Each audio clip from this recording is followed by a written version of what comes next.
Welcome back to The Explainer. You ever get to the end of the day, look at your to-do list, and just feel like you've been busy, but not actually productive?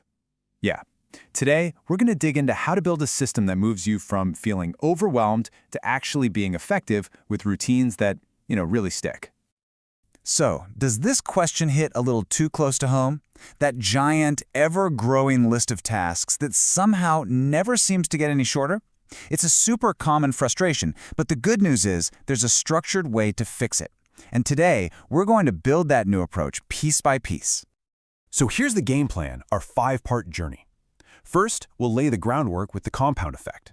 Then, and this is a big one, we'll talk about habits versus routines. After that, we'll get into how to audit and prioritize. Then it's time to open up your tactical toolbox. And finally, we'll get real about how to plan for setbacks. Let's get into it. Okay, our first stop is the fundamental principle behind all of this, the compound effect. And look, this isn't just some motivational fluff, it's the real deal.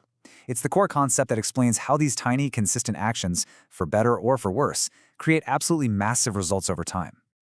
What I love about this is how direct it is. The source material is really clear that any meaningful change, whether you're learning a new skill or trying to get in shape, it just doesn't happen overnight.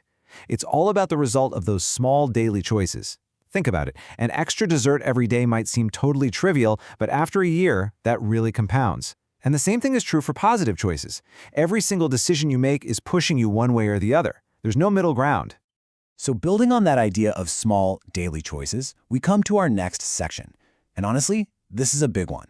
The sources are so clear that understanding the difference between habits and routines is a total game changer. It's like the key that unlocks why some behaviors stick and others feel like this constant uphill battle. First up, let's talk about a habit. A true habit is something you do automatically. It takes almost zero willpower. The classic example is brushing your teeth before bed.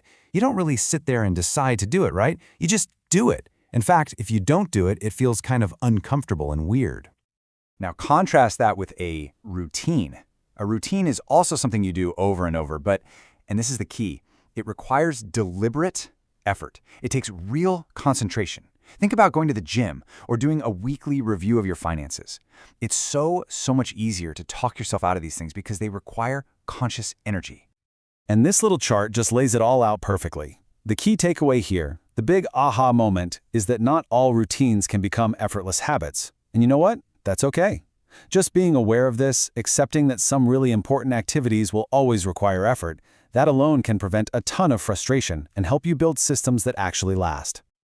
Okay, so we've got that foundational knowledge locked in. Now we're ready to start drawing up the blueprint. This is the planning phase. This is where we get strategic, where we take a really hard look at what we're doing right now and decide what's actually moving the needle. Now this is a simple, but I'm telling you an incredibly eye-opening exercise from the sources. It's called the habit audit.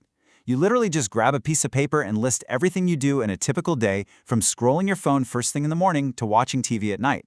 Then you rate each one. Is this a high, medium, or low effectiveness activity for getting me closer to my goals? It gives you this clear, brutally honest snapshot of where your time is really going. And that audit leads us directly to this famous principle, the 80-20 rule. The whole goal isn't to do everything on your list. It's to identify that vital 20% of your activities that are delivering 80% of your results, and then focus relentlessly on those. And the rest? Well, you either delegate it, eliminate it, or just let it go. All right, blueprint in hand, it is time to open up the toolbox. This section is all about the practical, tactical methods you can start using like today to build those high-impact routines you just identified. Okay, this might be the single most important tool in the whole box. One source even calls this a paradigm shift. And why? Well, a to-do list has no real sense of time. It's basically just a wish list. A calendar forces you to confront the reality of your 24 hours. It has prioritization built right in. If something is important, you give it a time slot. This is how you go from wishing to having a concrete plan of action. Next up, we've got this super clever technique called habit stacking. The idea is, instead of creating a new routine from scratch, you anchor it to something you already do consistently. The formula is really simple. After I do my current habit, I will do my new habit. So, for example, after I pour my morning coffee, I will meditate for 2 minutes. See, you're basically hijacking the momentum you already have to build something new. It's brilliant. And here are a few more proven tools for the kit, kind of like a rapid-fire round. The 2-minute rule. If you can do it in under 2 minutes, just do it immediately. Don't even think about it. Use visual cues. A simple sticky note on your monitor can be a crazy effective reminder. Make it easy. Set your phone to Do Not Disturb to create your own little fortress of focus. And automate triggers. Use your calendar to set recurring alerts for things like, hey, it's time to get up and take a short walk. And that last point about automating breaks, well, it's way more important than you might think. Get this. A study from Slack found that when employees actually took daily breaks, their ability to manage stress increased by a massive 230%. And, on top of that, their ability to focus on their work shot up by 92%. The takeaway here is so clear. Scheduling downtime isn't a luxury. It is a core productivity strategy.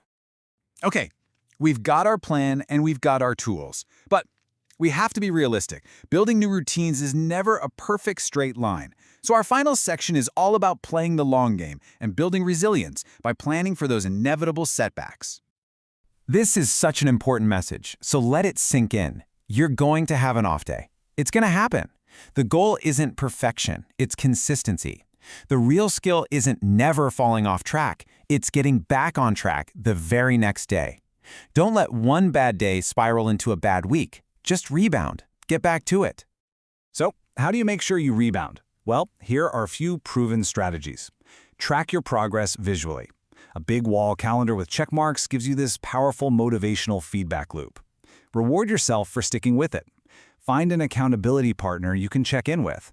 And hey, don't forget to actually pause and celebrate the milestones when a new routine starts to feel like it's becoming second nature.